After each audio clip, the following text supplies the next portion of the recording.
In 2004, a Punisher movie was made, and it was the biggest and least panned, I should say, Punisher movie that had come out really ever, I guess you could say. So the movie is starring Tom Jane as the Punisher. Well, Frank Castle is the Punisher's real name. It's also got John Travolta as Howard Saint, the villain, Rebecca Romijn, Ben Foster, and John Panette. And Roy Scheider, too. It's cool seeing him in this. So, I remember when this movie came out, I was 9 years old, and my mother had always been a big fan of John Travolta since she was a teenager, when Welcome Back, Kotter was on. Even that snag that he hit in the 80s or early 90s, she was all for. Well, no, not really all for, but she forgave. But then, 94, 95, Times of Get Shorty and Pulp Fiction, back into the spotlight. But he did lots of hits and misses afterwards. And when this movie came out, and I was just 9 years old, and The Punisher is R-rated for its extreme violence and brutality. I didn't have much of film knowledge back then. I was just like, okay, if it's extremely violent, I'm going to like it. There's lots of swearing and potty humor, I'm going to like it. If there's lots of drama, I'm going to be bored with it. There's lots of romance, I'm going to hate it. That was essentially my my mindset back then. Well, yeah, because I did like the movie back then, my brother and I watched it a lot. And of course, we liked it all the times that we did see it. And two good things about the film that, aside from the movie as a whole, were the two songs. There was Step Up by the heavy metal band Drowning Pool, and there's Broken by Seether and Amy Lee, which is still to this day a very gut-wrenching song. Well, a couple years after the movie came out, had a super long dry spell from it, and enter tons and tons of maturity, tons and tons of knowledge. And when the Punisher series came out on Netflix, and I finished watching that entire series, of course, the series of the Punisher was great too, the one on Netflix with John Bernthal. And so, I figured, let's give this 2004 Punisher movie another shot, just to see how much it compares with my own personal memories and how when it compares to this awesome Netflix show. Well, I was really let down. A lot of times, if a movie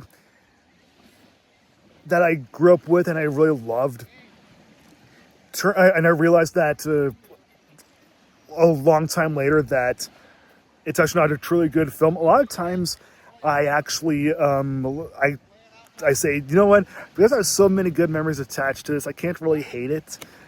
But The Punisher is different. I took such a long dry spell from it that that's what happened. Yeah, it's a movie that I used to love, but turns out to be bad when I'm a grown up. It's usually because I had a super long dry spell from it. And The Punisher is a really good example of that. Except The Punisher is not a kid's movie. It happened.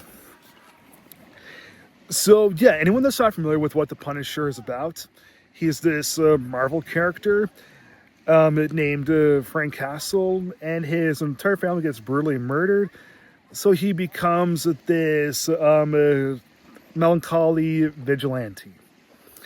Now, I got nothing against seeking revenge against loved ones. I got nothing against vigilante films.